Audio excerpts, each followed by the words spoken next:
Russian President Vladimir Putin announcing late last night that military operations have begun inside of Ukraine. The offensive appearing to now stretch across the entire country with explosions and air raid sirens heard in major cities, including the capital of Kiev.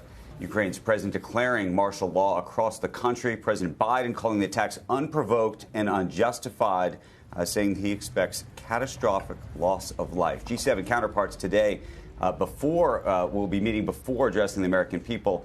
That's when he was speaking. The UN Security Council also holding an emergency meeting this morning on those attacks, calling for Putin to pull back his troops.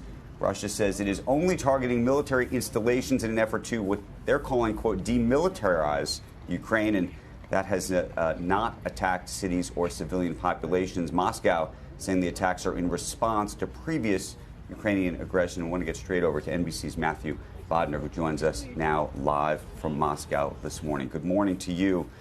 What do you have as the latest? Good morning, guys. Well, we just heard from the Kremlin spokesman, Dmitry Peskov, who insisted that Russia's operation is only aimed at eliminating Ukrainian military potential. In other words, this is only intended to destroy the Ukrainian military. But of course, we're seeing an extremely large-scale operation, and control of the narrative also seems to be a very, very kind of big part of this for Russia. Obviously, we're having a hard time understanding what exactly is going on the ground in Ukraine. We're hearing some things from the Ukrainian Defense Ministry kind of insisting that they're putting up a pretty good fight. That's not what we're hearing from the Russian Defense Ministry. They are saying that the Ukrainians are essentially abandoning positions en masse, laying down their arms, and they're continuing to insist that any Ukrainian soldier who just lays down their arms will not be targeted. They'll go right on by. And they're telling the Russian public on Russian television, again, that this is not a war.